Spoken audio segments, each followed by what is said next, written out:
Listen to Life podcast by Vignesh Krishnamurthy. Welcome to listen to life. நான் உங்கள் Vignesh. The purpose of life is to live a life of purpose அப்படிங்கிற மாதிரி வாழ்க்கையின் இயல்போடு பொருந்தி வாழக்கூடிய மனிதர்களோடு உரையாடுவதை ஒரு பிரைமரி ஃபோக்கஸாக வச்சு தொடங்கப்பட்டது தான் இந்த லிசன் டு லைஃப். அந்த மாதிரி இன்னைக்கு நம்மளோட உரையாடலில் பங்கு பெறுற நபர் யார் அப்படின்னா, இவர் எதை நோக்கி நான் போகணும், வாழ்க்கைனா என்ன அப்படின்ற ஒரு தேடுதலை அவர் ஆரம்பிக்கிறாரு. இந்த தேடுதலின் தொடர்ச்சியாக பதில்களை இவர் கண்டுபிடிச்சதுக்கு முக்கியமான ஒரு காரணம் என்ன அப்படின்னா, அக்குபஞ்சர் மருத்துவமாக இருக்குது. இவர் அக்குபஞ்சர் படிக்கிறாரு. படித்து முடிச்சுட்டு இவர் சொல்கிறது என்னென்ன அப்படின்னா, எனக்கு ஒரு பெரிய டிரான்ஸ்ஃபார்ம் ஆனதுக்கான காரணம் என்ன அப்படின்னா அக்குபஞ்சர் அப்படின்றார். இந்த அக்குபஞ்சரை தொடர்ந்து இவர் பல விஷயங்கள் மருத்துவம் சார்ந்து, electro homeopathy, flower medicine, Siddha அப்படிங்கிற மாதிரி பல விஷயங்களை மருத்துவம் சார்ந்து இவர் பயிற்சி பெற்றுள்ளார்.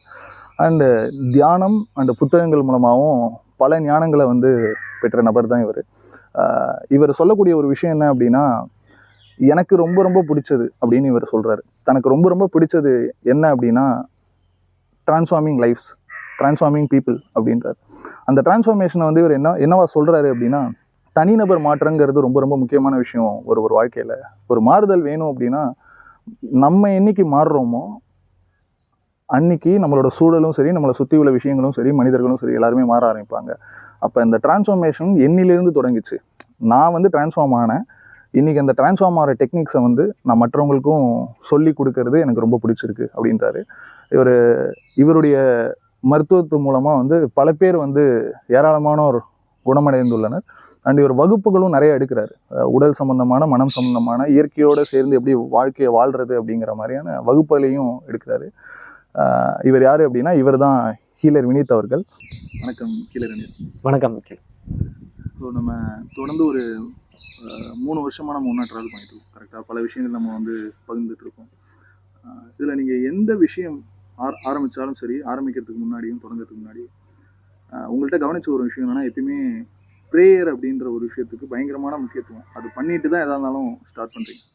கரெக்டாக எப்பயுமே நீங்கள் சொல்கிற விஷயத்தில் ப்ரேயர் பண்ணணும் அப்படின்னு அந்த ப்ரேயருக்கு ஒரு பயங்கரமான முக்கியத்துவம் கொடுத்துக்கிட்டே இருப்பீங்க.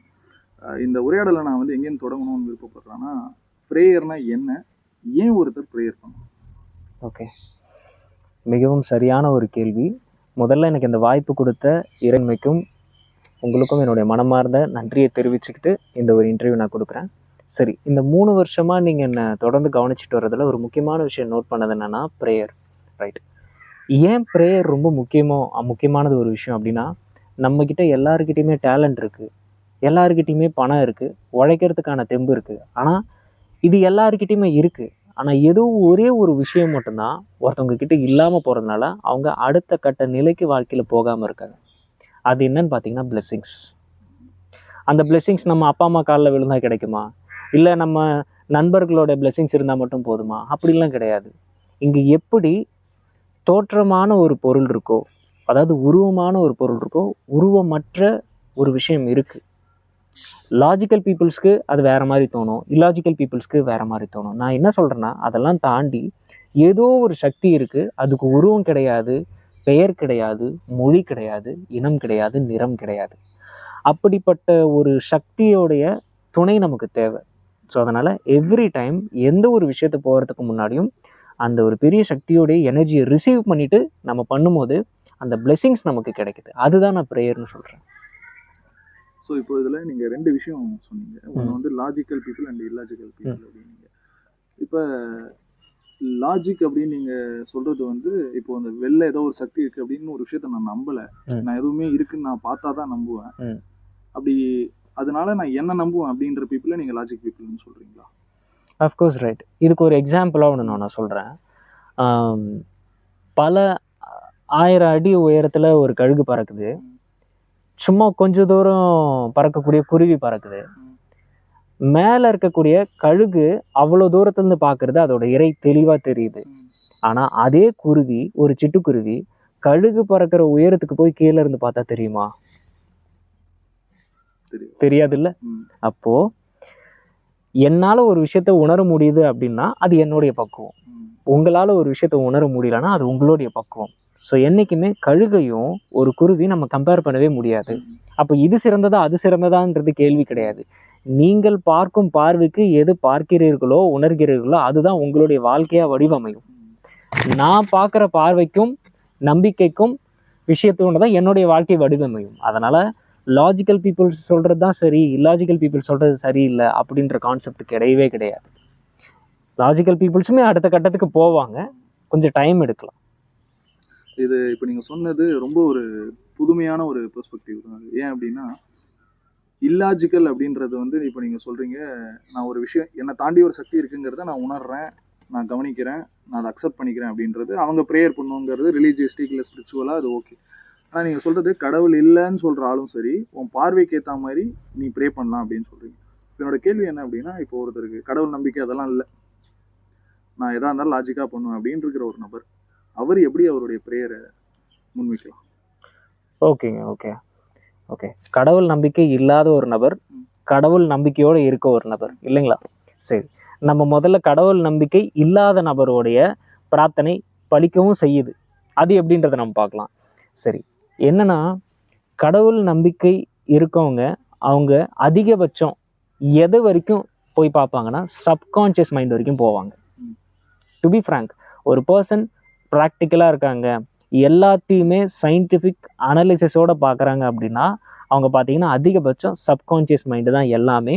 அந்த சப்கான்ஷியஸ் மைண்டில் நம்ம வந்து டேப் பண்ணி நம்ம ஆட்டோ சஜஷன்ஸ் கொடுக்கறது மூலயமா நம்ம என்ன கொடுக்குறோமோ அது ரிஃப்ளெக்டாக வெளியே இந்த வேர்ல்டில் வருது அப்படின்னு சொல்லிட்டு doctor Joseph Murphy the power of subconscious மைண்டுன்ற மாதிரி ஒரு புத்தகத்தில் வெளியிட்டிருக்காரு.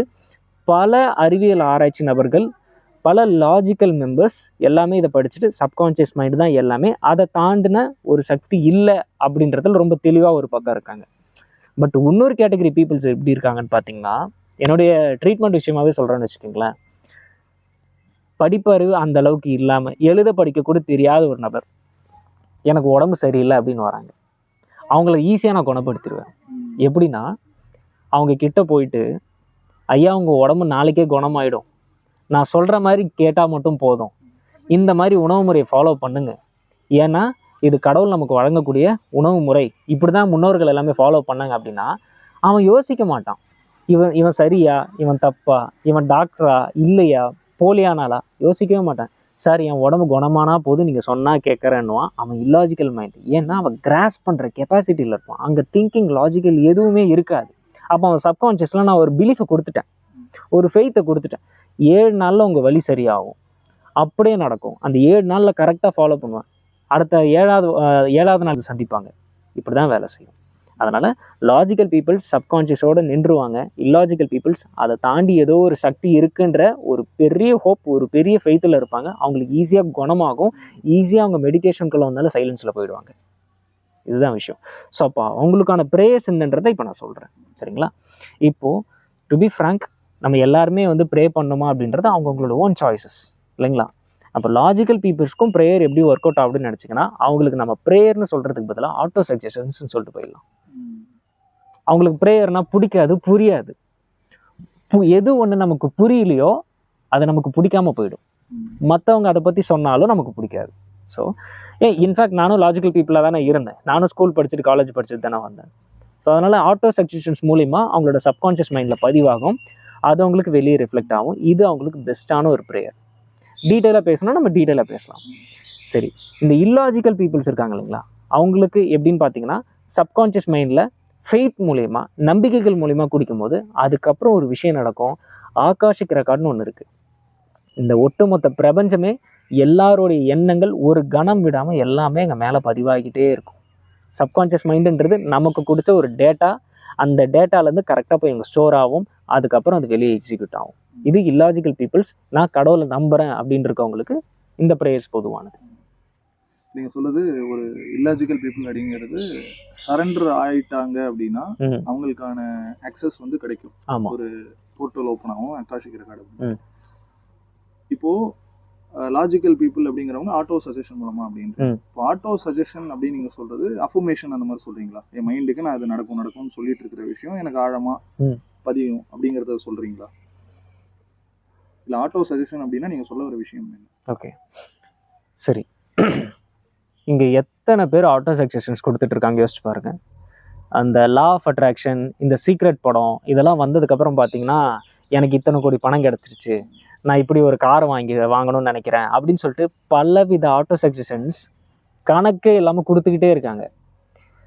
பல லட்சம் பேர் அந்த ஆட்டோ சக்சஷன்ஸ் கொடுத்துட்டு இருக்காங்க. எத்தனை பேருக்கு அது நடந்திருக்கு? ஏன்னா அவங்க வெறும் மூளையிலேயே இருந்து சிந்திக்கிறாங்க.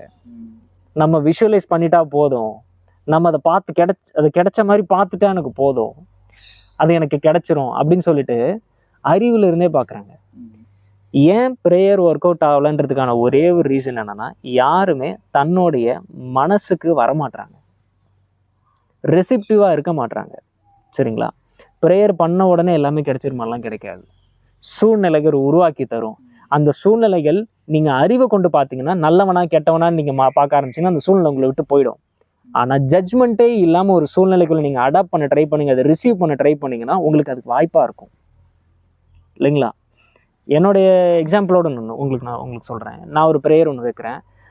என்கிட்ட வர்றவங்க குணமாகணும் அப்படின்னு சொல்லிட்டு நான் ஒரு ப்ரேயர் ஒன்று வைக்கிறேன். சரி, ஓகே. அதுக்கான சூழ்நிலைகள் உருவாகுது. நபர்கள் என்னை மீட் பண்ண வராங்க. மீட் பண்ண வரும் பட்சத்தில் அவங்க எனக்கு நிறைய கேள்விகள் கேட்குறாங்க. அது கொஞ்சம் டென்ஷன் ஆகிற மாதிரியே இருக்கும், இரிட்டேட் ஆகிற மாதிரியே இருக்கும். நான் ஒரு கணம் அவங்கள ஜட்ஜ் பண்ணிட்டேன்னு வச்சுக்கோங்களேன், அங்கங்கே ட்ரீட்மெண்ட்டை வேலை செய்யவே செய்யாது. அவங்கள எந்த வித ஜட்ஜ்மெண்ட்டும் பண்ணாமல் அவங்களுக்காக உட்காந்து ப்ரே பண்ணி அவங்கள ட்ரீட்மெண்ட் பண்ணும்போது வலி குணமாக செய்யுது. அப்போது கடவுளானவர், இந்த பிரபஞ்சம், இந்த எக்ஸிஸ்டன்ஸ் ஒரு வாய்ப்பை உருவாக்கி கொடுத்துருச்சு. அந்த உருவாக்கி கொடுத்த வாய்ப்பை நான் எப்படி பயன்படுத்திக்கிறேன்றது நம்ம கையில் இருக்குது. இதுதான் விதி நம்ம கையில் இருக்குன்னு சொல்கிறது. இங்கே பல பேர் எல்லாம் வேணும் வேணும் வேணும் கேட்குறமே தவிர ஆனால் யாரும் ரெசிப்டிவாக இருக்க மாட்டோம். ஸோ ப்ரேயர் எந்த அளவுக்கு ஒரு பர்சனுக்கு முக்கியமோ, ஆட்டோ சஜஷன் எந்த அளவுக்கு ஒரு முக்கியமோ, அதை விட ரொம்ப முக்கியம் ஒரு மனுஷனுடைய கேரக்டர். நம்ம எப்படி இருக்கோம், நம்ம ஒரு மனுஷனை எந்த வித ஜட்ஜ்மெண்ட்டும் இல்லாமல் நம்ம பார்க்கும் பட்சத்தில் வர சூழ்நிலைகள் எல்லாமே நம்ம ஏற்றுக்க கொள்ளக்கூடிய ஒரு பக்குவ நிலையில் இருந்தோம் அப்படின்னா எப்பேற்பட்ட வழி மூலியமாவோட நமக்கு கேட் ஓப்பன் ஆகும். இதனால தான் நிறைய லாஜிக்கல் பீப்புள்ஸ்க்கு ப்ரேயர் பழிக்கல டிப்ரெஷன் ஆகி ஃபெடப் ஆகி வெளியே சுற்றிட்டு இருக்காங்க. இதுதான் ஒரே ரீசன். ஸோ இப்போ நீங்கள் சொல்கிறது, இனிஷியலாக ஒரு லாஜிக்கல் பர்சனாக இருந்தால் லாஜிக்கல் பர்சனாக ஒரு ஆட்டோ சஜஷன் வைக்கலாம். தனக்கே அவங்க சொல்லிக்கலாம் ஒரு விஷயத்தை, எனக்கு இது வேணும், எனக்கு இது நடந்துருச்சுன்னு சொல்லிக்கலாம். ஆனால் அது எப்போ நடக்கும்னா, தெரிந்தோ தெரியாமலோ அவங்க ஒரு சரண்டர் மோடுக்கு போகும்போது தான் அது நடக்கும்ன்றீங்க. ஆமாம், கண்டிப்பாக. அப்போ ஸ்டார்டிங் வந்து லாஜிக்கலாக இருக்கலாம். ஆமாம். ஆனால் அது முடிகிற இடம் சரண்டராக இருக்கணும். அவங்க எந்த அளவு ஆழமாக அதை உள்ளே போய் அந்த விஷயத்தை நம்புறாங்களோ, அதை நம்பும் போது அவங்க அந்த இல்லாஜிக்கல் உள்ளே போயிடுவாங்க. ஆமாம் ஆமாம். அது போகும்போது அந்த விஷயம் நடந்துரும். இப்போ நீங்கள் ப்ரேயர் அப்படின்னு சொல்கிறீங்க, ஒரு கடவுள் நிலை அப்படின்னு சொல்கிறீங்க. ஜஸ்ட் ஒரு அவுட் ஆஃப் கியூரியாசிட்டி, இப்போ இந்த ப்ரேயர் வைக்கிறாங்கல்ல, இந்த ப்ரேயரில் என்ன நடக்குது ஆக்சுவலாக? இப்போ ஒருத்தவங்க ஒரு ப்ரேயர் வைக்கிறாங்க அப்படின்றப்ப அவங்க வந்து இப்போ ஒவ்வொருத்தரும் ஒரு அவங்கள ரிலீஜியன் பொறுத்தோ இல்லை அவங்களுடைய வழிமுறைகளை பொறுத்தோ யாரோ ஒருத்தரை ப்ரே பண்ணுவாங்க, ஒரு கடவுளை ப்ரே பண்ணுறாங்க. அப்படின்றப்ப இங்கே என்ன நடக்குது, இங்கே என்ன ப்ராசஸ், எப்படி அவங்க விருப்பப்படுற விஷயம் அவங்களை தேடி வருது? Okay, right. இப்போ இதில் ஒரு விஷயம் எப்படி நம்ம பார்க்கணுன்னா, நீங்கள் எதை தேடிக்கிட்டு இருக்கீங்களோ அது உங்களை எப்பயுமே தேடிக்கிட்டே தான் இருக்கும். ஏன்னா நீங்கள் இப்போ விக்னேஷ் இருக்கார், விக்னேஷ் இந்த பூமியில் வராரு அப்படின்னா இந்த பூமியில் அவருக்கு தேவையான சொத்து, சுகம், ஃபேமிலி, பொருளாதார நிலை, அதாவது என்னென்னா வேலை, எல்லாமே இந்த பிரபஞ்சம் அவருக்கு அனுப்பி வச்சுட்டு தான், செட்டாக அனுப்பி வச்சுட்டு தான் இவர் இந்த பூமியில் அனுப்பும். பேக்கேஜாக எல்லாமே இந்த பூமியில் கொடுத்துட்டு தான் விக்னேஷ் அனுப்பும்.